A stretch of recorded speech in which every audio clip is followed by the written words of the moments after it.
The Custom House Introductory to the Scarlet Letter Part 4. The Elf Child and the Minister. Overner Bellingham, in a loose gown and easy cap such as elderly gentlemen love to endue themselves with, in their domestic privacy walked foremost, and appeared to be showing off his estate, and expatiating on his projected improvements. The wide circumference of an elaborate ruff, beneath his grey beard, in the antiquated fashion of King James's reign, caused his head to look not a little like that of John the Baptist in a charger. The impression made by his aspect, so rigid and severe, and frostbitten with more than autumnal age, was hardly in keeping with the appliances of worldly enjoyment wherewith he had evidently done his utmost to surround himself. But it is an error to suppose that our grave forefathers, though accustomed to speak and think of human existence as a state merely of trial and warfare, and though unfeignedly prepared to sacrifice goods and life at the behest of duty, made it a matter of conscience to reject such means of comfort, or even luxury, as lay fairly within their grasp. This creed was never taught 130, for instance, by the venerable pastor, John Wilson, whose beard, white as a snowdrift, was seen over Governor Bellingham's shoulder, while its wearer suggested that pears and peaches might yet be naturalized in the New England climate, and that purple grapes might possibly be compelled to nourish, against the sunny garden wall. The old clergyman, nurtured at the rich bosom of the English Church, had a long established and legitimate taste for all good and comfortable things, and however stern he might show himself in the pulpit, or in his public reproof of such transgressions as that of Hester Prynne, still the genial benevolence of his private life had won him warmer affection than was accorded to any of his professional contemporaries. Behind the governor and Mr. Wilson came two other guests, one the Reverend Arthur Dimmesdale, whom the reader may remember as having taken a brief and reluctant part in the scene of Hester Prynne's disgrace, and, in close companionship with him, old Roger Chillingworth, a person of great skill in physic, who, for 2 or 3 years past, had been settled in the town. It was understood that this learned man was the physician as well as friend of the young minister, whose health had severely suffered, of late, by his too unreserved self-sacrifice to the labors and duties of the pastoral relation. The governor, in advance of his visitors, ascended 1 or 2 steps, and, throwing open the leaves of the great hall window, found himself close to little Pearl. The shadow of the curtain fell on Hester Prynne, and partially concealed her. "What have we here?" said Governor Bellingham, looking with surprise at the scarlet little figure before him. "I profess, I have never seen the like, since my days of vanity, in old King James's time, when I was wont to esteem it a high favor 131 to be admitted to a court masque. There used to be a swarm of these small apparitions, in holiday time, and we called them children of the Lord of Misrule. But how gat such a guest into my hall?" Indeed," cried good old Mr. Wilson. "What little bird of scarlet plumage may this be? Methinks I have seen just such figures, when the sun has been shining through a richly painted window, and tracing out the golden and crimson images across the floor. But that was in the old land. Prithee, young one, who art thou, and what has ailed thy mother to bedizen thee in this strange fashion? Art thou a Christian child, ha? Dost know thy catechism? Or art thou one of those naughty elves or fairies, whom we thought to have left behind us, with other relics of Poppy Streti, in merry old England?" "I am mother's child," answered the scarlet vision, "and my name is Pearl." "Pearl, ruby, rather, or coral, or red rose, at the very least, judging from thy hue," responded the old minister, putting forth his hand in a vain attempt to pat little Pearl on the cheek. "But where is this mother of thine? Ah, I see," he added, and, turning to Governor Bellingham, whispered, "This is the self-same child of whom we have held speech together, and behold here the unhappy woman, Hester Prynne, her mother." "Sayest thou so?" cried the governor.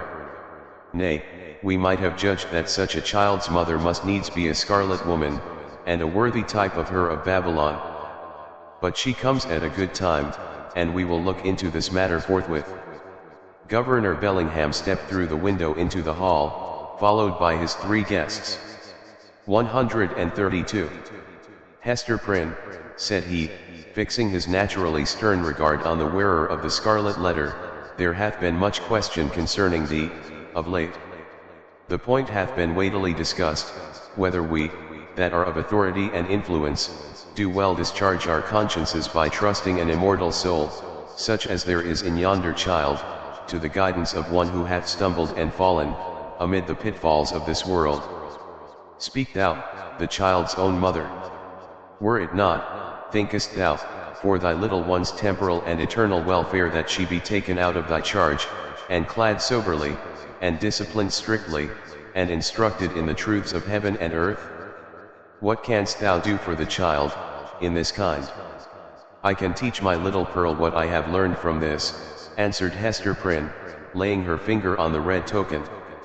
Woman, it is thy badge of shame, replied the stern magistrate. It is because of the stain which that letter indicates, that we would transfer thy child to other hands. Nevertheless, said the mother, calmly, though growing more pale, this badge hath taught me, it daily teaches me, it is teaching me at this moment lessons whereof my child may be the wiser and better, albeit they can profit nothing to myself. We will judge warily, said Bellingham, and look well what we are about to do. Good Master Wilson, I pray you, examine this Pearl, since that is her name, and see whether she hath had such Christian nurture as befits a child of her age. The old minister seated himself in an armchair, and made an effort to draw Pearl betwixt his knees. But the child, unaccustomed to the touch or familiarity of any but her mother, escaped through the open window, and stood on the upper step 133, looking like a wild tropical bird, of rich plumage, ready to take flight into the upper air. Mr. Wilson, not a little astonished at this outbreak, for he was a grandfatherly sort of personage, and usually a vast favorite with children, essayed, however, to proceed with the examination. Pearl, said he, with great solemnity, thou must take heed to instruction, that so, in due season, thou mayest wear in thy bosom the pearl of great price. Canst thou tell me, my child, who made thee?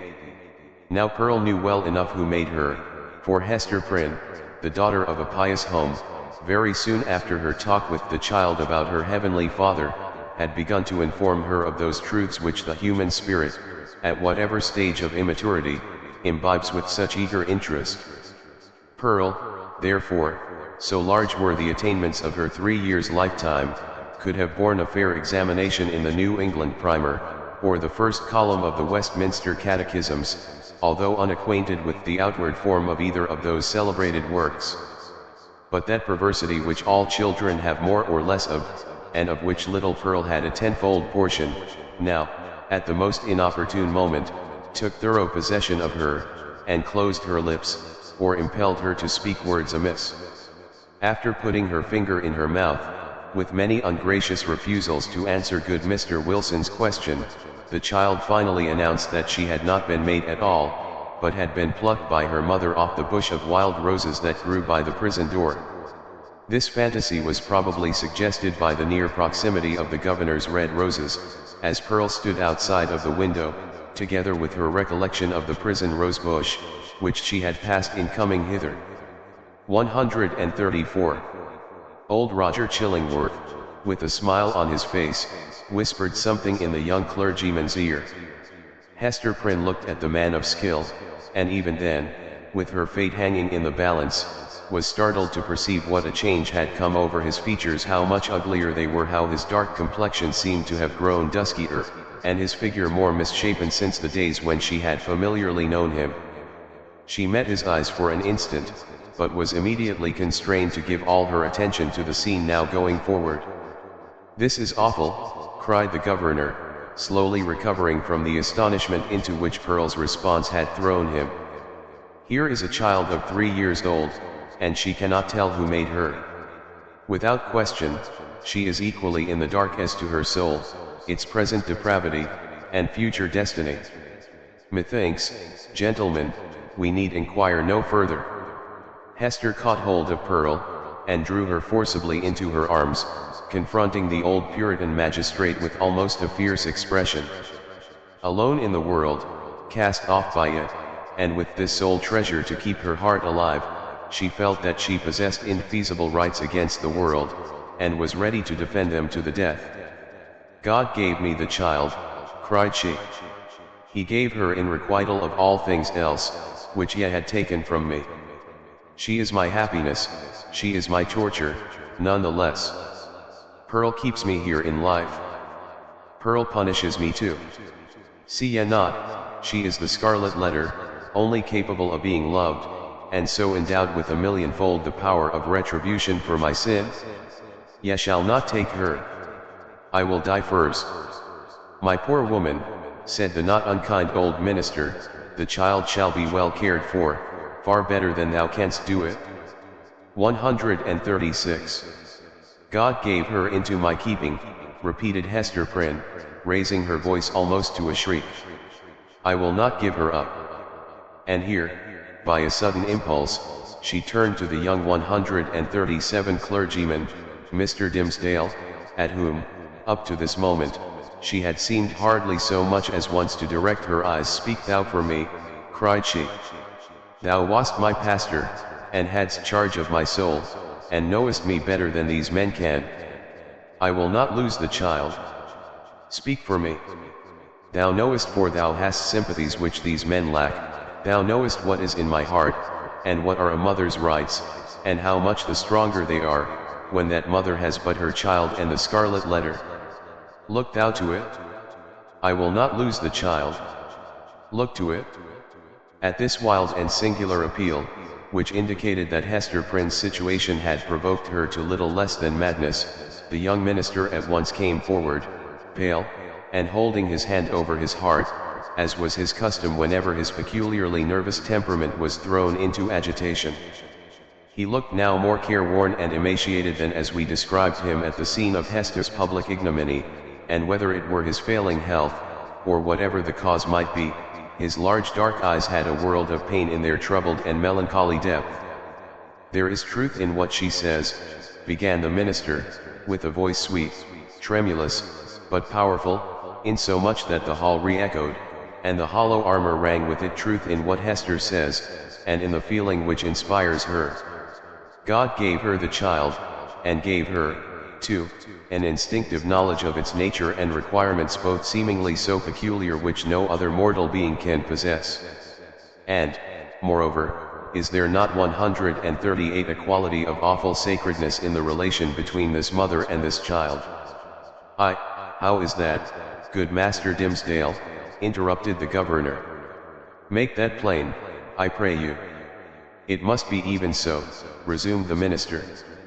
For, if we deem it otherwise, do we not thereby say that the Heavenly Father, the Creator of all flesh, hath lightly recognized a deed of sin, and made of no account the distinction between unhallowed lust and holy love? This child of its father's guilt and its mother's shame hath come from the hand of God, to work in many ways upon her heart, who pleads so earnestly, and with such bitterness of spirit, the right to keep her. It was meant for a blessing, for the one blessing of her life.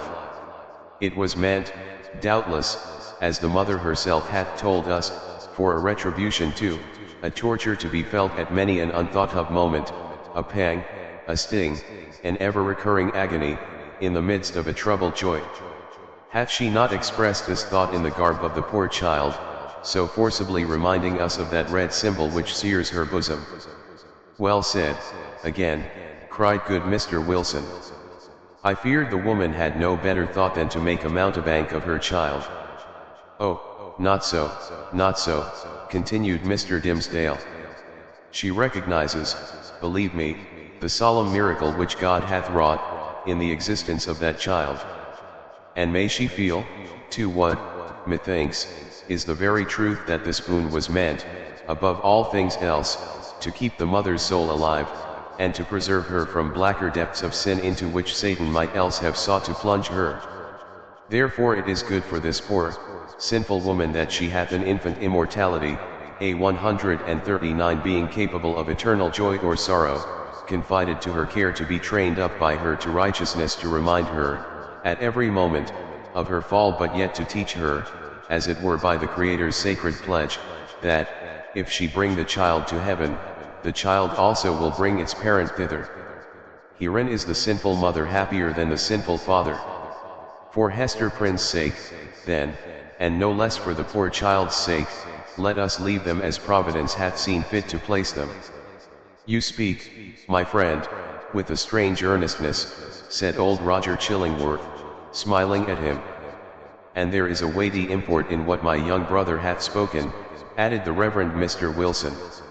What say you, worshipful Master Bellingham? Hath he not pleaded well for the poor woman? Indeed hath he, answered the magistrate, and hath adduced such arguments, that we will even leave the matter as it now stands, so long, at least, as there shall be no further scandal in the woman. Care must be had, nevertheless, to put the child to due and stated examination in the catechism, at thy hands or Master Dimmesdale's. Moreover, at a proper season, the tithing men must take heed that she go both to school and to meeting. The young minister, on ceasing to speak, had withdrawn a few steps from the group, and stood with his face partially concealed in the heavy folds of the window curtain, while the shadow of his figure, which the sunlight cast upon the floor, was tremulous with the vehemence of his appeal. Pearl, that wild and flighty little elf, stole softly towards him, and taking his hand in the grasp of both her own, laid her cheek against it, a caress so tender, and withal so unobtrusive, that her mother, who was looking 140 on, asked herself, is that my Pearl? Yet she knew that there was love in the child's heart, although it mostly revealed itself in passion, and hardly twice in her lifetime had been softened by such gentleness as now. The minister, for, save the long-sought regards of woman, nothing is sweeter than these marks of childish preference, accorded spontaneously by a spiritual instinct, and therefore seeming to imply in us something truly worthy to be loved. The minister looked round, laid his hand on the child's head, hesitated an instant, and then kissed her brow. Little Pearl's unwonted mood of sentiment lasted no longer. She laughed, and went capering down the hall, so airily, that old Mr. Wilson raised a question whether even her tiptoes touched the floor. The little baggage hath witchcraft in her, I profess, said he to Mr. Dimmesdale. She needs no old woman's broomstick to fly withal. A strange child, remarked old Roger Chillingworth. It is easy to see the mother's part in her. Would it be beyond a philosopher's research, think ye, gentlemen, to analyze that child's nature, and, from its make and mold, to give a shrewd guess at the father? Nay, it would be sinful, in such a question, to follow the clue of profane philosophy, said Mr. Wilson. Better to fast and pray upon it, and still better, it may be, to leave the mystery as we find it, unless Providence reveal it of its own accord. Thereby, every good Christian man hath a title to show a father's kindness towards the poor, deserted babe. The affair being so satisfactorily concluded, Hester Prynne, with Pearl, departed from the house. As they descended the steps, it is averred that the lattice of a chamber window was 141 thrown open, and forth into the sunny day was thrust the face of Mistress Hibbins, Governor Bellingham's bitter-tempered sister, and the same who, a few years later, was executed as a witch. Hist, hist, said she, while her ill-omened physiognomy seemed to cast a shadow over the cheerful newness of the house. Wilt thou go with us tonight? There will be a merry company in the forest, and I well nigh promised the black man that comely Hester Prynne should make one. Make my excuse to him, so please you, answered Hester, with a triumphant smile. I must tarry at home, and keep watch over my little Pearl. Had they taken her from me, I would willingly have gone with thee into the forest, and signed my name in the black man's book too, and that with mine own blood. We shall have thee there anon, said the witch lady, frowning, as she drew back her head. But here, if we suppose this interview betwixt Mistress Hibbins and Hester Prynne to be authentic, and not a parable, was already an illustration of the young minister's argument against sundering the relation of a fallen mother to the offspring of her frailty. Even thus early had the child saved her from Satan's snare. Under the appellation of Roger Chillingworth, the reader will remember, was hidden another name, which its former wearer had resolved should never more be spoken. It has been related, how, in the crowd that witnessed Hester Prynne's ignominious exposure, stood a man, elderly, travel-worn, who, just emerging from the perilous wilderness, beheld the woman, in whom he hoped to find embodied the warmth and cheerfulness of home, set up as a type of sin before the people. Her matronly fame was trodden under all men's feet. Infamy was babbling around her in the public marketplace. For her kindred, should the tidings ever reach them, and for the companions of her unspotted life, there remained nothing but the contagion of her dishonor, which would not fail to be distributed in strict accordance and proportion with the intimacy and sacredness of their previous relationship. Then why, since the choice was with himself, should the individual, whose connection with the fallen woman had been the most intimate and sacred of them all, come forward to vindicate his 143 claim to an inheritance so little desirable? He resolved not to be pilloried beside her on her pedestal of shame. Unknown to all but Hester Prynne, and possessing the lock and key of her silence, he chose to withdraw his name from the roll of mankind, and, as regarded his former ties and interests, to vanish out of life as completely as if he indeed lay at the bottom of the ocean, whither rumor had long ago consigned him. This purpose once effected, new interests would immediately spring up, and likewise a new purpose, dark, it is true, if not guilty, but of force enough to engage the full strength of his faculties. In pursuance of this resolve, he took up his residence in the Puritan town, as Roger Chillingworth, without other introduction than the learning and intelligence of which he possessed more than a common measure. As his studies, at a previous period of his life, had made him extensively acquainted with the medical science of the day, it was as a physician that he presented himself, and as such was cordially received. Skillful men, of the medical and chirurgical profession, were of rare occurrence in the colony.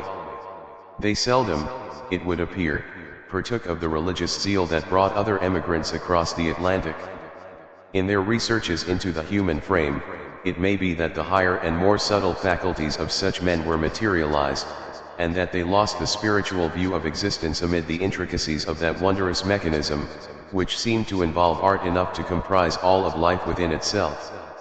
At all events, the health of the good town of Boston, so far as medicine had aught to do with it, had hitherto lain in the guardianship of an aged deacon and apothecary, whose piety and godly deportment were stronger testimonials in his favor than any that he could have produced in the shape of a diploma. The only surgeon was one who 144 combined the occasional exercise of that noble art with the daily and habitual flourish of a razor. To such a professional body Roger Chillingworth was a brilliant acquisition.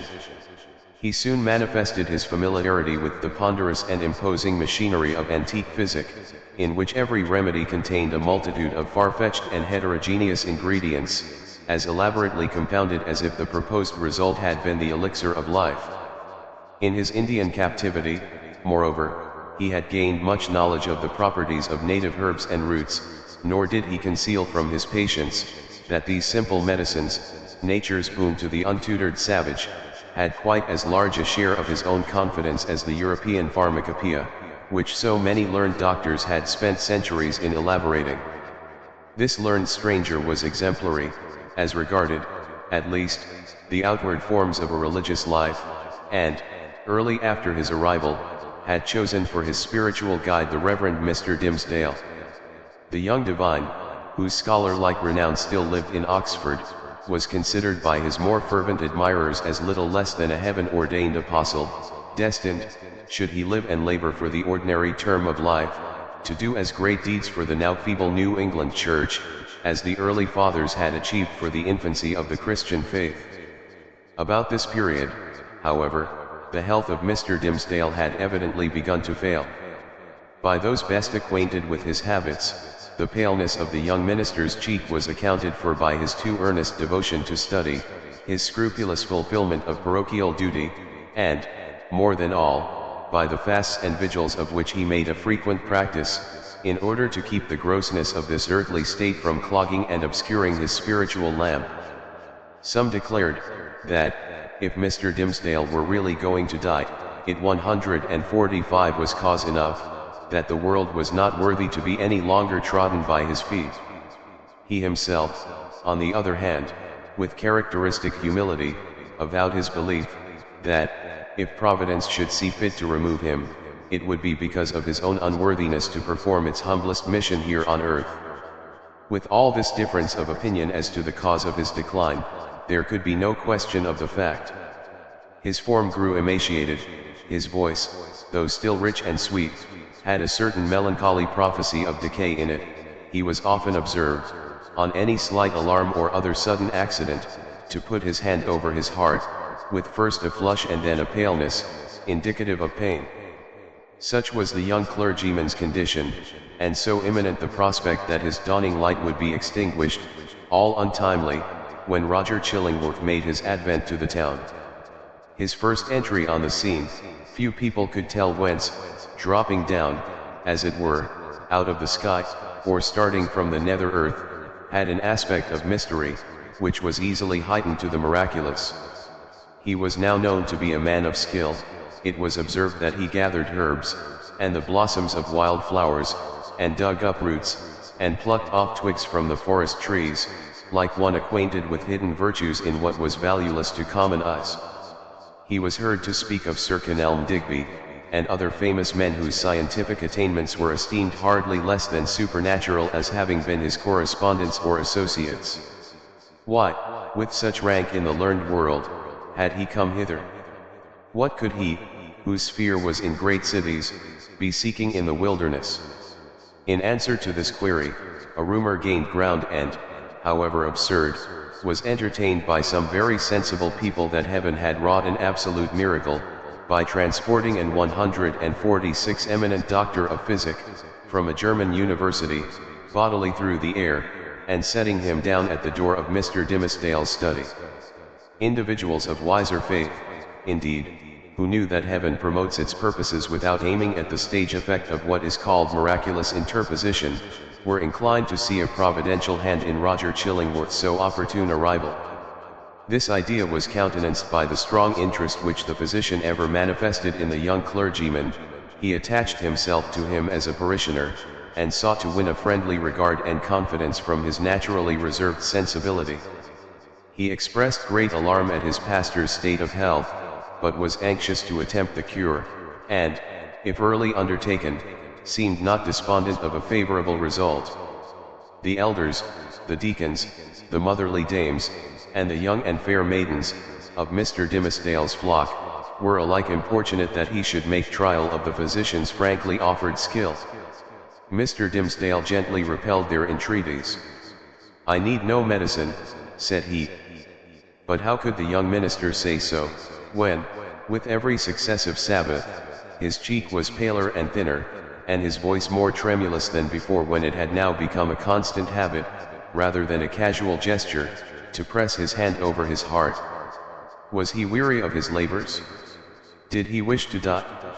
These questions were solemnly propounded to Mr. Dimmesdale by the elder ministers of Boston and the deacons of his church, who, to use their own phrase, dealt with him on the sin of rejecting the aid which Providence so manifestly held out. He listened in silence, and finally promised to confer with the physician. 147. "Were it God's will," said the Reverend Mr. Dimmesdale, when, in fulfillment of this pledge, he requested old Roger Chillingworth's professional advice, "I could be well content, that my labors, and my sorrows, and my sins, and my pains, should shortly end with me, and what is earthly of them be buried in my grave, and the spiritual go with me to my eternal state, rather than that you should put your skill to the proof in my behalf." "Ah," replied Roger Chillingworth, with that quietness which, whether imposed or natural, marked all his deportment, "it is thus that a young clergyman is apt to speak. Youthful men, not having taken a deep root, give up their hold of life so easily. And saintly men, who walk with God on earth, would fain be away, to walk with him on the golden pavements of the New Jerusalem." "Nay," rejoined the young minister, putting his hand to his heart, with a flush of pain flitting over his brow, "were I worthier to walk there, I could be better content to toil here." "Good men ever interpret themselves too meanly," said the physician. The minister and leech. "In this manner, the mysterious old Roger Chillingworth became the medical advisor of the Reverend Mr. Dimmesdale. As not only the disease interested the physician, but he was strongly moved to look into the character and qualities of the patient, these two men, so different in age, came gradually to spend much time together. For the sake of the minister's health, and to enable the leech to gather plants with healing balm in them, they took long walks on the seashore, or in the forest, mingling various talk with the plash and murmur of the waves, and the solemn wind anthem among the treetops. Often, likewise, one was the guest of the other, in his place of study and retirement. There was a fascination for the minister in the company of the man of science, in whom he recognized an intellectual cultivation of no moderate depth or scope, together with a range and freedom of ideas, that he would have vainly looked for among the members of his own profession. In truth, he was startled, if not shocked, to find this attribute in the physician. Mr. Dimmesdale was a true priest, a true religionist, with the reverential sentiment largely developed, and an order of mind that impelled itself powerfully along the track of a creed, and wore its passage continually deeper with the lapse of time. In no state of society would he have been what is called a man of liberal views. It would always be essential to his peace to feel the pressure of a faith about him, supporting, while it confined him within its iron 149 framework. Not the less, however, though with a tremulous enjoyment, did he feel the occasional relief of looking at the universe through the medium of another kind of intellect than those with which he habitually held converse. It was as if a window were thrown open, admitting a freer atmosphere into the close and stifled study, where his life was wasting itself away, amid lamplight, or obstructed daybeams, and the musty fragrance, be it sensual or moral, that exhales from books. But the air was too fresh and chill to be long breathed with comfort. So the minister, and the physician with him, withdrew again within the limits of what their church defined as orthodox. Thus Roger Chillingworth scrutinized his patient carefully, both as he saw him in his ordinary life, keeping an accustomed pathway in the range of thoughts familiar to him, and as he appeared when thrown amidst other moral scenery, the novelty of which might call out something new to the surface of his character. He deemed it essential, it would seem, to know the man, before attempting to do him good. Wherever there is a heart and an intellect, the diseases of the physical frame are tinged with the peculiarities of these. In Arthur Dimmesdale, thought and imagination were so active, and sensibility so intense, that the bodily infirmity would be likely to have its groundwork there. So Roger Chillingworth, the man of skill, the kind and friendly physician, strove to go deep into his patient's bosom, delving among his principles, prying into his recollections, and probing everything with a cautious touch, like a treasure seeker in a dark cavern. Few secrets can escape an investigator, who has opportunity and license to undertake such a quest, and skill to follow it up. A man burdened with a secret should especially avoid the intimacy of his physician.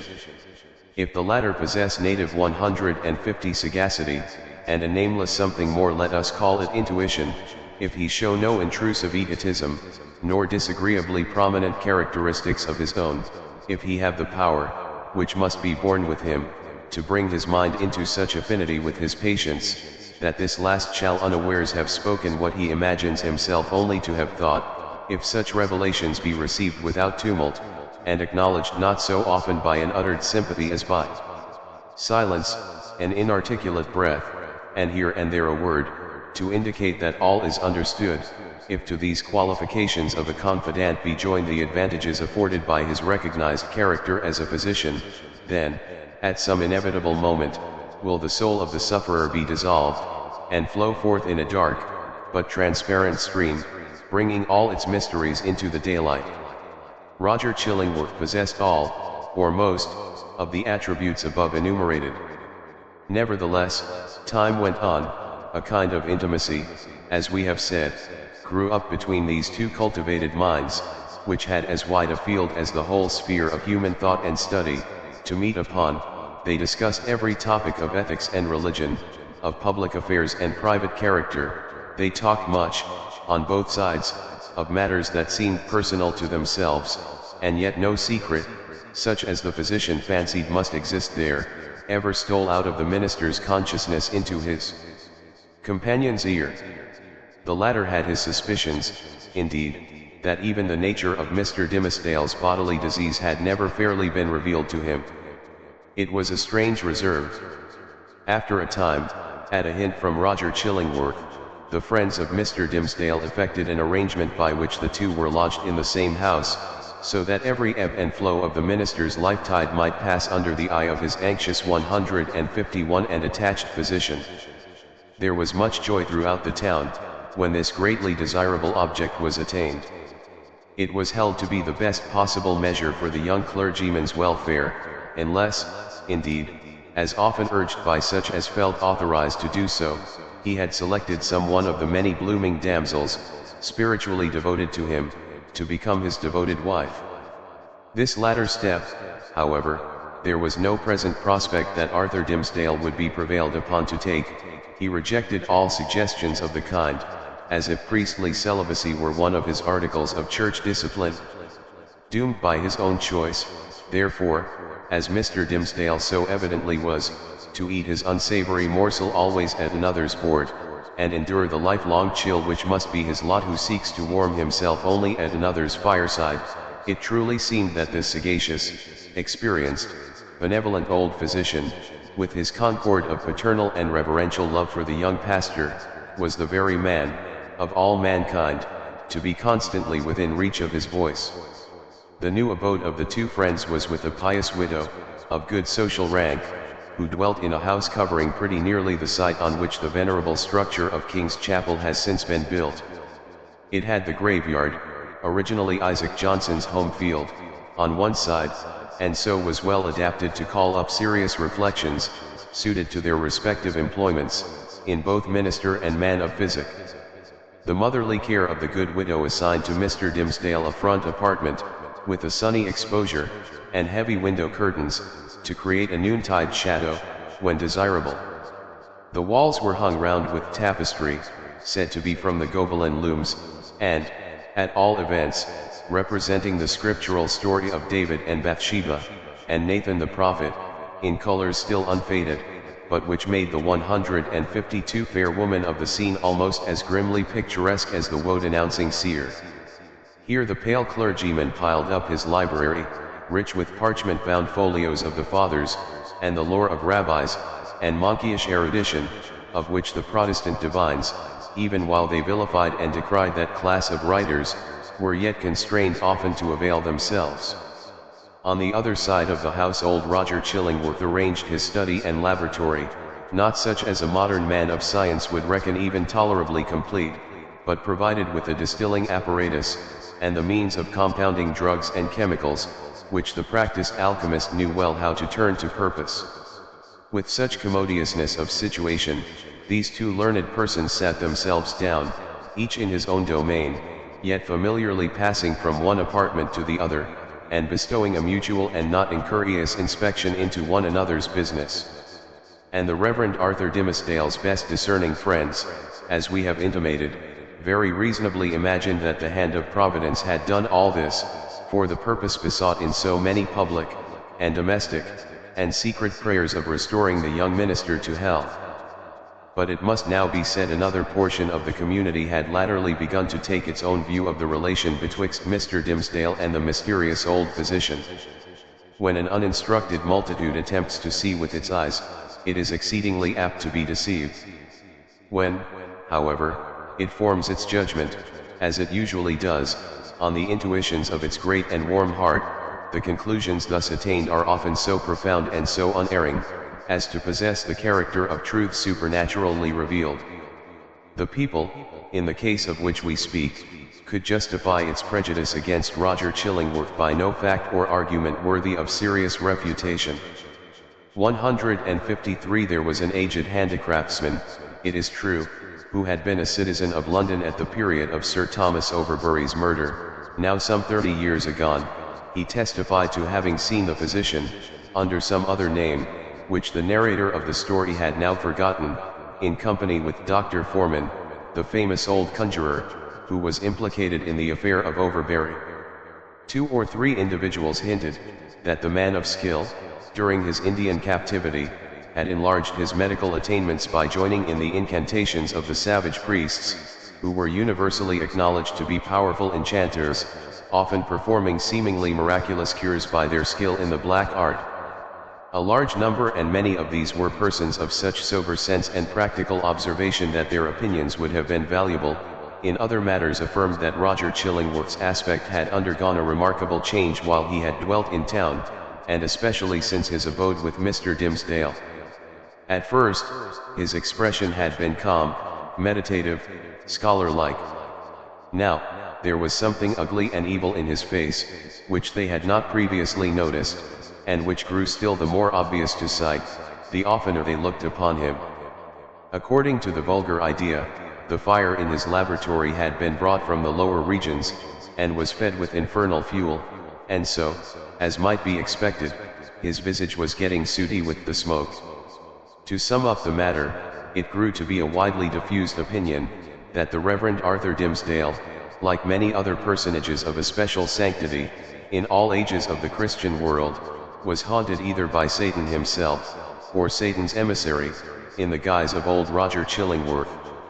This diabolical agent had the divine permission, for a season, to burrow into the clergyman's 154 intimacy, and plot against his soul.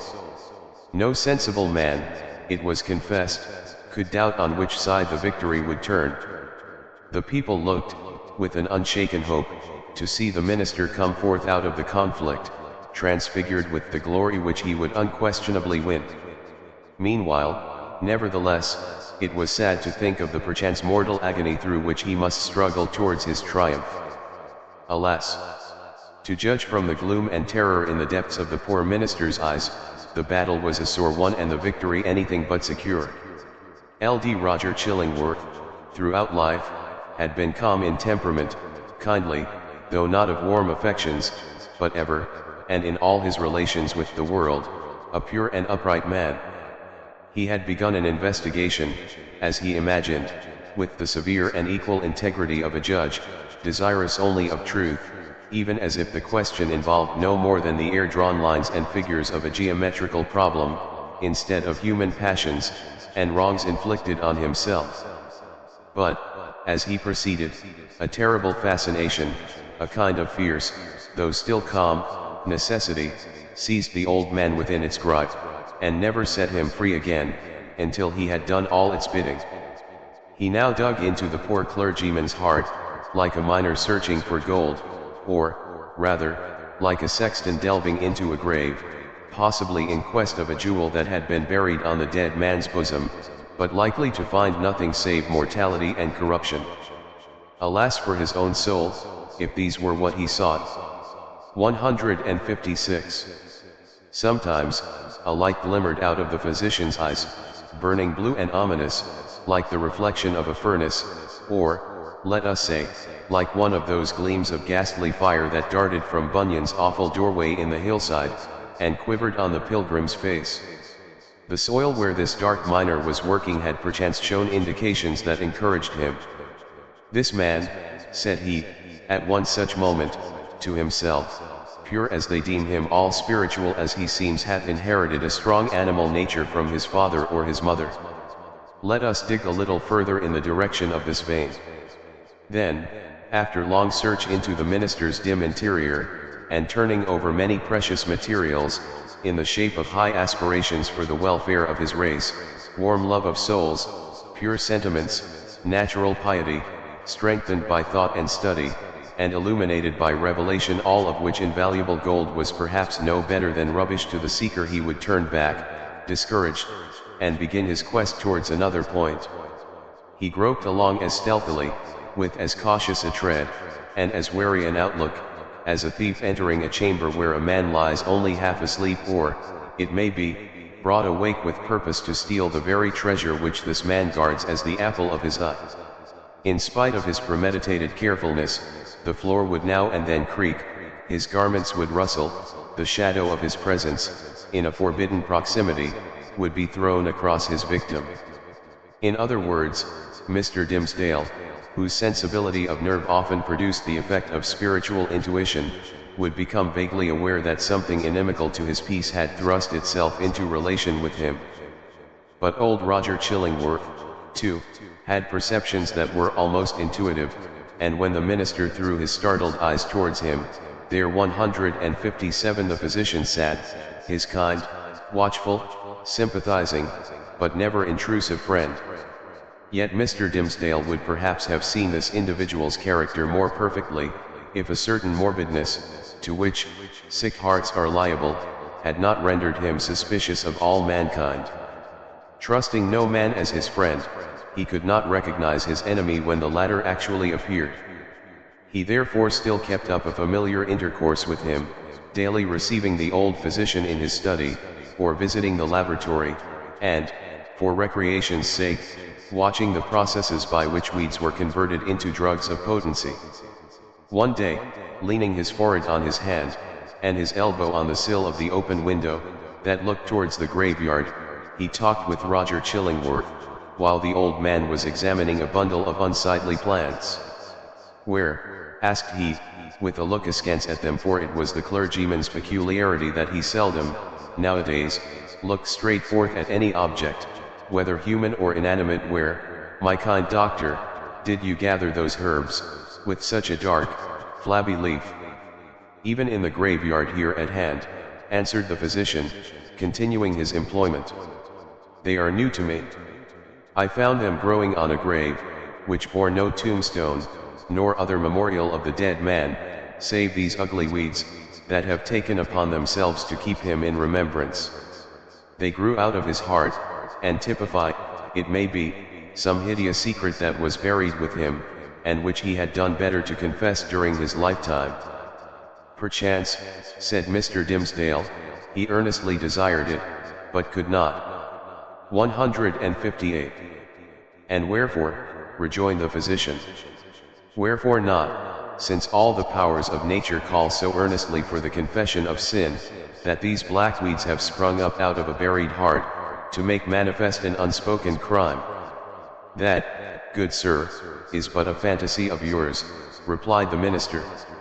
"There can be, if I forebode aright, no power, short of the divine mercy, to disclose, whether by uttered words, or by type or emblem, the secrets that may be buried with a human heart. The heart, making itself guilty of such secrets, must perforce hold them, until the day when all hidden things shall be revealed. Nor have I so read or interpreted Holy Writ, as to understand that the disclosure of human thoughts and deeds, then to be made, is intended as a part of the retribution. That, surely, were a shallow view of it. No, these revelations, unless I greatly err, are meant merely to promote the intellectual satisfaction of all intelligent beings, who will stand waiting, on that day, to see the dark problem of this life made plain. A knowledge of men's hearts will be needful to the completest solution of that problem. And I conceive, moreover, that the hearts holding such miserable secrets as you speak of will yield them up, at that last day, not with reluctance, but with a joy unutterable." "Then why not reveal them here?" asked Roger Chillingworth, glancing quietly aside at the minister. "Why should not the guilty ones sooner avail themselves of this unutterable solace?" "They mostly do," said the clergyman, griping hard at his breast as if afflicted with an importunate throb of pain. "Many, many a poor soul hath given its confidence to me, not only on the deathbed, but while strong in life, and fair in reputation." 159. "And ever, after such an outpouring, oh, what a relief have I witnessed in those sinful brethren! Even as in one who at last draws free air, after long stifling with his own polluted breath. How can it be otherwise? Why should a wretched man, guilty, we will say, of murder, prefer to keep the dead corpse buried in his own heart, rather than fling it forth at once, and let the universe take care of it? Yet some men bury their secrets thus," observed the calm physician. "True, there are such men," answered Mr. Dimmesdale. "But, not to suggest more obvious reasons, it may be that they are kept silent by the very constitution of their nature. Or can we not suppose it, guilty as they may be, retaining, nevertheless, a zeal for God's glory and man's welfare, they shrink from displaying themselves black and filthy in the view of men, because, thenceforward, no good can be achieved by them, no evil of the past be redeemed by better service. So, to their own unutterable torment, they go about among their fellow creatures, looking pure as new fallen snow, while their hearts are all speckled and spotted with iniquity of which they cannot rid themselves. These men deceive themselves, said Roger Chillingworth, with more emphasis than usual, and making a slight gesture with his forefinger. They fear to take up the shame that rightfully belongs to them. Their love for man, their zeal for God's service, these holy impulses may or may not coexist in their hearts with the evil inmates to which their guilt has unbarred the door, and which must needs propagate a hellish breed within them. But, if they seek to glorify God, let them not lift heavenward their unclean hands. If they would serve 160 their fellow men, let them do it by making manifest the power and reality of conscience, in constraining them to penitential self-abasement. Wouldst thou have me to believe, O wise and pious friend, that a false show can be better, can be more for God's glory, or man's welfare than God's own truth? Trust me, such men deceive themselves. It may be so, said the young clergyman, indifferently, as waiving a discussion that he considered irrelevant or unseasonable. He had a ready faculty, indeed, of escaping from any topic that agitated his too sensitive and nervous temperament, but, now, I would ask of my well-skilled physician, whether, in good sooth, he deems me to have profited by his kindly care of this weak frame of mine. Before Roger Chillingworth could answer, they heard the clear, wild laughter of a young child's voice, proceeding from the adjacent burial ground. Looking instinctively from the open window, for it was summertime, the minister beheld Hester Prynne and little Pearl passing along the footpath that traversed the enclosure. Pearl looked as beautiful as the day, but was in one of those moods of perverse merriment which, whenever they occurred, seemed to remove her entirely out of the sphere of sympathy or human contact. She now skipped irreverently from one grave to another, until, coming to the broad, flat, armorial tombstone of a departed worthy, perhaps of Isaac Johnson himself, she began to dance upon it. In reply to her mother's command and entreaty that she would behave more decorously, little Pearl paused to gather the prickly burrs from a tall burdock which grew beside the tomb. Taking a handful of these, she arranged them along the lines of the scarlet letter that decorated the maternal bosom, to which the burrs, as 161 their nature was, tenaciously adhered. Hester did not pluck them off. Roger Chillingworth had by this time approached the window, and smiled grimly down. There is no law, nor reverence for authority, no regard for human ordinances or opinions, right or wrong, mixed up with that child's composition, remarked he, as much to himself as to his companion. I saw her, the other day, bespatter the governor himself with water, at the cattle trough in Spring Lane. What, in heaven's name, is she? Is the imp altogether evil? Hath she affections? Hath she any discoverable principle of being? None, save the freedom of a broken law, answered Mr. Dimmesdale, in a quiet way, as if he had been discussing the point within himself. Whether capable of good, I know not. The child probably overheard their voices, for, looking up to the window, with a bright, but naughty smile of mirth and intelligence, she threw one of the prickly burrs at the Reverend Mr. Dimmesdale. The sensitive clergyman shrunk, with nervous dread, from the light missile. Detecting his emotion, Pearl clapped her little hands, in the most extravagant ecstasy. Hester Prynne, likewise, had involuntarily looked up, and all these four persons, old and young, regarded one another in silence, till the child laughed aloud, and shouted, "Come away, mother! Come away, or yonder old black man will catch you. He hath got hold of the minister already. Come away, mother, or he will catch you." But he cannot catch little Pearl.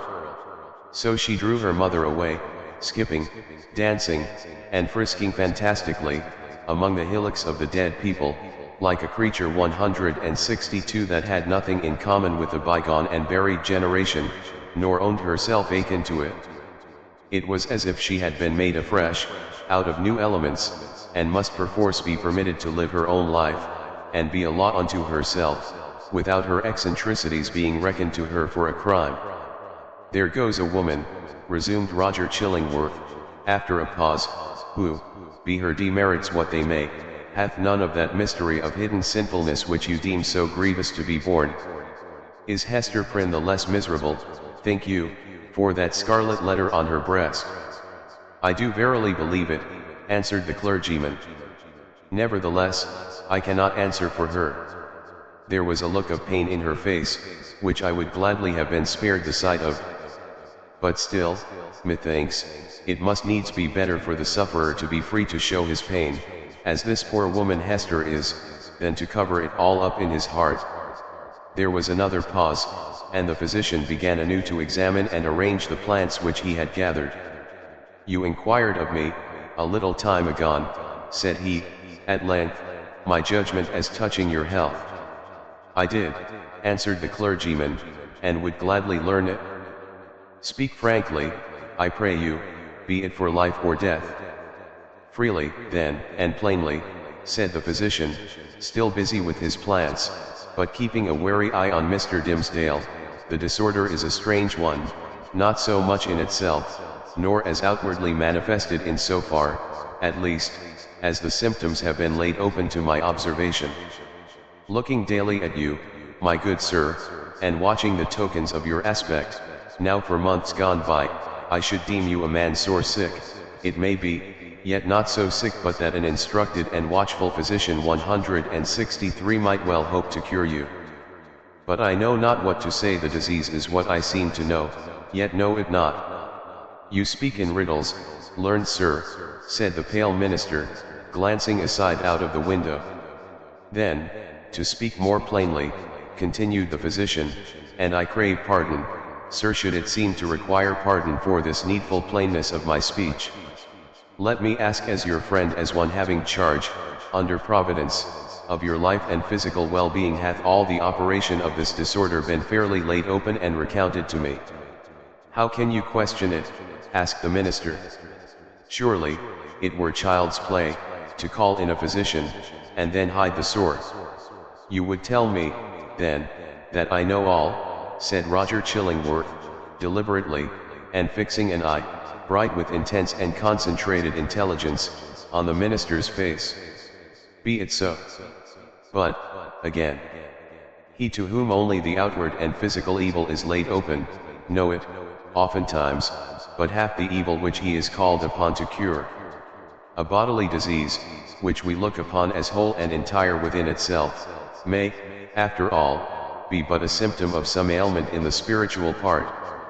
Your pardon, once again, good sir, if my speech give the shadow of offense. You, sir, of all men whom I have known, are he whose body is the closest conjoined, and imbued, and identified, so to speak, with the spirit whereof it is the instrument." "Then I need ask no further," said the clergyman, somewhat hastily rising from his chair. "You deal not, I take it, in medicine for the soul." "Thus, a sickness," continued Roger Chillingworth, going on, in an unaltered tone, without heeding the interruption, but 164 standing up, and confronting the emaciated and white-cheeked minister, with his low, dark, and misshapen figure. "A sickness, a sore place, if we may so call it, in your spirit, hath immediately its appropriate manifestation in your bodily frame. Would you, therefore, that your physician heal the bodily evil? How may this be, unless you first lay open to him the wound or trouble in your soul?"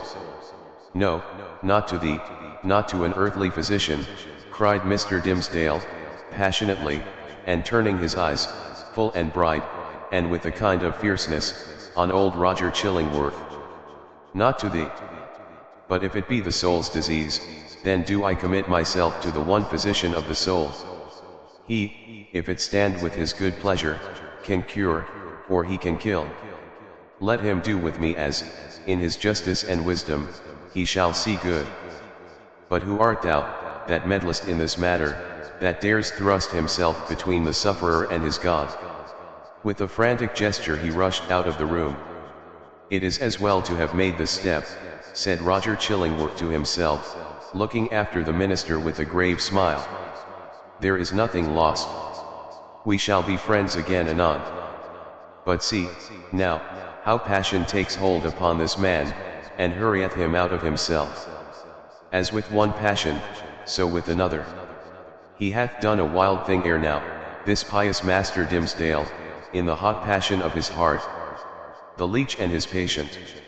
It proved not difficult to re-establish the intimacy of the two companions, on the same footing and in the same degree as heretofore. The young clergyman, after a few hours of privacy, was sensible that the disorder of his nerves had hurried him into an unseemly outbreak of temper, which there had been nothing in the physician's words to excuse or palliate. He marvelled, indeed, at the violence with which he had thrust back the kind old man, when merely proffering the advice which it was his duty to bestow, and which the minister himself had expressly sought.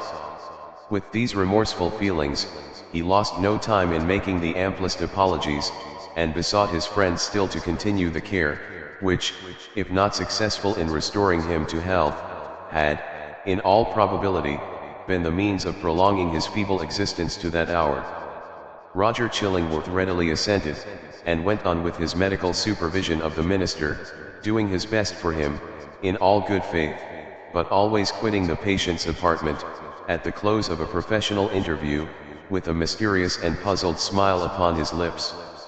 This expression was invisible in Mr. Dimmesdale's 166 presence, but grew strongly evident as the physician crossed the threshold. "A rare case," he muttered. "I must needs look deeper into it. A strange sympathy betwixt soul and body. Were it only for the art's sake, I must search this matter to the bottom."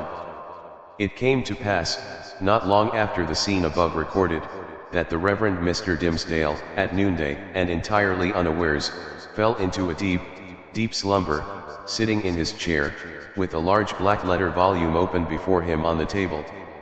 It must have been a work of vast ability in the somniferous school of literature. The profound depth of the minister's repose was the more remarkable, inasmuch as he was one of those persons whose sleep, ordinarily, is as light, as fitful, and as easily scared away, as a small bird hopping on a twig. To such an unwonted remoteness, however, had his spirit now withdrawn into itself, that he stirred not in his chair, when old Roger Chillingworth, without any extraordinary precaution, came into the room. The physician advanced directly in front of his patient, laid his hand upon his bosom, and thrust aside the vestment, that, hitherto, had always covered it even from the professional eye. Then, indeed, Mr. Dimmesdale shuddered, and slightly stirred. After a brief pause, the physician turned away. But, with what a wild look of wonder, joy, and horror! With what a ghastly rapture, as it were, too mighty to be expressed only by the eye and features, and therefore bursting forth through the whole ugliness of his figure, and making itself even riotously manifest by the extravagant gestures with which he threw up his arms towards the ceiling, and stamped his foot upon the floor. 167 Had a man seen old Roger Chillingworth, at that moment of his ecstasy, he would have had no need to ask how Satan comports himself, when a precious human soul is lost to heaven, and won into his kingdom. But what distinguished the physician's ecstasy from Satan's was the trait of wonder in it. The interior of a heart. After the incident last described, the intercourse between the clergyman and the physician, though externally the same, was really of another character than it had previously been. The intellect of Roger Chillingworth had now a sufficiently plain path before it. It was not, indeed, precisely that which he had laid out for himself to tread. Calm, gentle, passionless, as he appeared, there was yet, we fear, a quiet depth of malice, hitherto latent, but active now, in this unfortunate old man, which led him to imagine a more intimate revenge than any mortal had ever wreaked upon an enemy. To make himself the one trusted friend, to whom should be confided all the fear, the remorse, the agony, the ineffectual repentance, the backward rush of sinful thoughts, expelled in vain. All that guilty sorrow, hidden from the world, whose great heart would have pitied and forgiven, to be revealed to him, the pitiless, to him, the unforgiving. All that dark treasure to be lavished on the very man, to whom nothing else could so adequately pay the debt of vengeance. 169. The clergyman's shy and sensitive reserve had balked this scheme. Roger Chillingworth, however, was inclined to be hardly, if at all, less satisfied with the aspect of affairs, which Providence, using the avenger and his victim for its own purposes, and, perchance, pardoning where it seemed most to punish, had substituted for his black devices. A revelation, he could almost say, had been granted to him. It mattered little, for his object, whether celestial, or from what other region. By its aid, in all the subsequent relations betwixt him and Mr. Dimmesdale, not merely the external presence, but the very inmost soul, of the latter, seemed to be brought out before his eyes, so that he could see and comprehend its every movement. He became, thenceforth, not a spectator only, but a chief actor, in the poor minister's interior world. He could play upon him as he chose. Would he arouse him with a throb of agony? The victim was forever on the rack, it needed only to know the spring that controlled the engine, and the physician knew it well. Would he startle him with sudden fear? As at the waving of a magician's wand, uprose a grisly phantom, uprose 1,000 phantoms in many shapes, of death, or more awful shame, all flocking round about the clergyman, and pointing with their fingers at his breast. All this was accomplished with a subtlety so perfect, that the minister, though he had constantly a dim perception of some evil influence watching over him, could never gain a knowledge of its actual nature. True, he looked doubtfully, fearfully even, at times, with horror and the bitterness of hatred at the deformed figure of the old physician. His gestures, his gait, his grizzled beard, his slightest and most indifferent acts, the very fashion of his garments, were odious in the clergyman's 170 sight, a token implicitly to be relied on, of a deeper antipathy in the breast of the latter than he was willing to acknowledge to himself. For, as it was impossible to assign a reason for such distrust and abhorrence, so Mr. Dimmesdale, conscious that the poison of one morbid spot was infecting his heart's entire substance, attributed all his presentiments to no other cause. He took himself to task for his bad sympathies in reference to Roger Chillingworth, disregarded the lesson that he should have drawn from them, and did his best to root them out. Unable to accomplish this, he nevertheless, as a matter of principle, continued his habits of social familiarity with the old man, and thus gave him constant opportunities for perfecting the purpose to which poor, forlorn creature that he was, and more wretched than his victim the avenger, had devoted himself. While thus suffering under bodily disease, and gnawed and tortured by some black trouble of the soul, and given over to the machinations of his deadliest enemy, the Reverend Mr. Dimmesdale had achieved a brilliant popularity in his sacred office. He won it, indeed, in great part, by his sorrows. His intellectual gifts, his moral perceptions, his power of experiencing and communicating emotion, were kept in a state of preternatural activity by the prick and anguish of his daily life.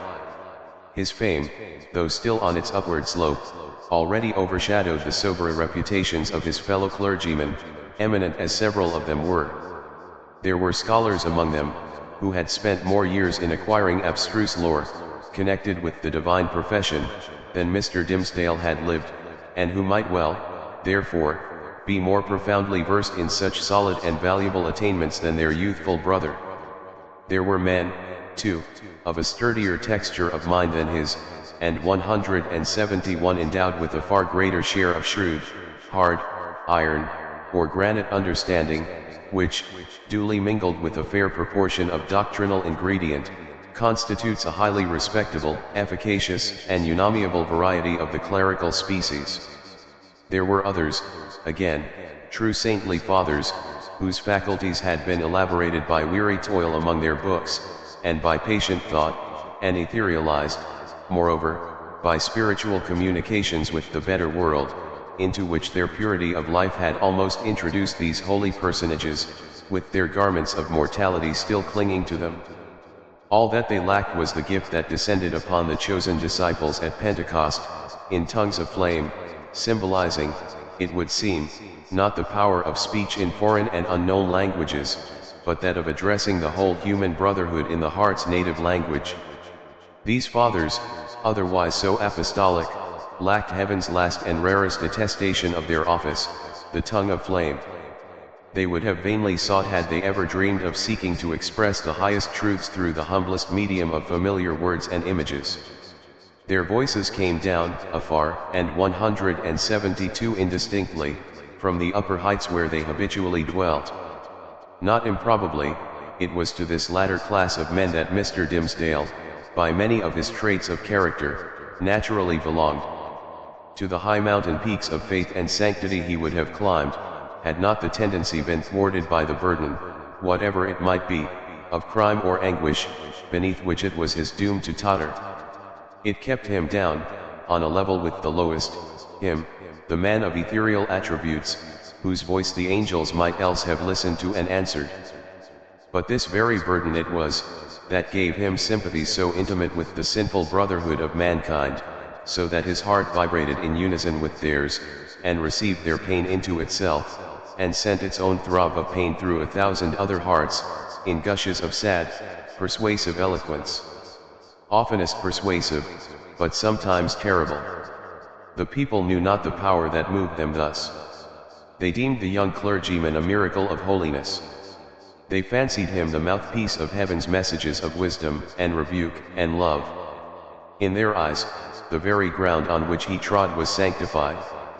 The virgins of his church grew pale around him, victims of a passion so imbued with religious sentiment that they imagined it to be all religion, and brought it openly, in their white bosoms, as their most acceptable sacrifice before the altar. The aged members of his flock, beholding Mr. Dimmesdale's frame so feeble, while they were themselves so rugged in their infirmity, believed that he would go heavenward before them, and enjoined it upon their children, that their old bones should be buried close to their young pastor's 173 holy grave. And, all this time, perchance, when poor Mr. Dimmesdale was thinking of his grave, he questioned with himself whether the grass would ever grow on it, because an accursed thing must there be buried. It is inconceivable, the agony with which this public veneration tortured him. It was his genuine impulse to adore the truth, and to reckon all things shadow-like, and utterly devoid of weight or value, that had not its divine essence as the life within their life. Then, what was he, a substance, or the dimmest of all shadows? He longed to speak out, from his own pulpit, at the full height of his voice, and tell the people what he was. I, whom you behold in these black garments of the priesthood, I, who ascend the sacred desk, and turn my pale face heavenward, taking upon myself to hold communion, in your behalf, with the most high omniscience, I, in whose daily life you discern the sanctity of Enoch, I, whose footsteps, as you suppose, leave a gleam along my earthly track, whereby the pilgrims that shall come after me may be guided to the regions of the blessed, I, who have laid the hand of baptism upon your children, I, who have breathed the parting prayer over your dying friends, to whom the Amen sounded faintly from a world which they had quitted, I, your pastor, whom you so reverence and trust, am utterly a pollution and a lie. More than once, Mr. Dimmesdale had gone into the pulpit, with the purpose never to come down its steps, until he should have spoken words like the above. More than once, he had cleared his throat, and drawn in the long, deep, and tremulous breath, which, when sent forth again, would come burdened with the black secret of his soul. More than once, nay, more 174 than 100 times he had actually spoken. Spoken. But how? He had told his hearers that he was altogether vile, a viler companion of the vilest, the worst of sinners, an abomination, a thing of unimaginable iniquity, and that the only wonder was, that they did not see his wretched body shriveled up before their eyes, by the burning wrath of the Almighty. Could there be plainer speech than this? Would not the people start up in their seats, by a simultaneous impulse, and tear him down out of the pulpit which he defiled? Not so, indeed. They heard it all, and did but reverence him the more. They little guessed what deadly purport lurked in those self-condemning words. The godly youth, said they among themselves. The saint on earth. Alas, if he discerned such sinfulness in his own white soul, what horrid spectacle would he behold in thine or mine? The minister well knew, subtle, but remorseful hypocrite that he was, the light in which his vague confession would be viewed. He had striven to put a cheat upon himself by making the avowal of a guilty conscience, but had gained only one other sin, and a self-acknowledged shame, without the momentary relief of being self-deceived. He had spoken the very truth, and transformed it into the veriest falsehood. And yet, by the constitution of his nature, he loved the truth, and loathed the lie, as few men ever did. Therefore, above all things else, he loathed his miserable self. His inward trouble drove him to practices more in accordance with the old, corrupted faith of Rome, than with the better light of the church in which he had been born and bred. In Mr. Dimsdale's secret closet, under lock and key, there was a bloody scourge. Oftentimes, this Protestant and Puritan divine had plied it on his own shoulders, laughing bitterly at himself 175 the while, and smiting so much the more pitilessly because of that bitter laugh. It was his custom, too, as it has been that of many other pious Puritans, to fast not, however, like them, in order to purify the body and render it the fitter medium of celestial illumination, but rigorously, and until his knees trembled beneath him, as an act of penance. He kept vigils, likewise, night after night, sometimes in utter darkness, sometimes with a glimmering lamp, and sometimes, viewing his own face in a looking-glass, by the most powerful light which he could throw upon it. He thus typified the constant introspection wherewith he tortured, but could not purify, himself. In these lengthened vigils, his brain often reeled, and visions seemed to flit before him, perhaps seen doubtfully, and by a faint light of their own, in the remote dimness of the chamber, or more vividly, and close beside him, within the looking-glass. Now it was a herd of diabolic shapes, that grinned and mocked at the pale minister, and beckoned him away with them, now a group of shining angels, who flew upward heavily, as sorrow-laden, but grew more ethereal as they rose. Now came the dead friends of his youth, and his white-bearded father, with a saint-like frown, and his mother, turning her face away as she passed by. Ghost of a mother, thinnest fantasy of a mother, methinks she might yet have thrown a pitying glance towards her son. And now, through the chamber which these spectral thoughts had made so ghastly, glided Hester Prynne, leading along little Pearl, in her scarlet garb, and pointing her forefinger, first at the scarlet letter on her bosom, and then at the clergyman's own breast. None of these visions ever quite deluded him. At any moment, by an effort of his will, he could discern substances through their 176 misty lack of substance, and convince himself that they were not solid in their nature, like yonder table of carved oak, or that big, square, leathern-bound, and brazen-clasped volume of divinity.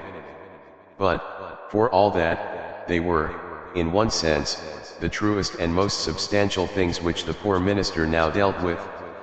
It is the unspeakable misery of a life so false as his, that it steals the pith and substance out of whatever realities there are around us, and which were meant by heaven to be the spirit's joy and nutriment.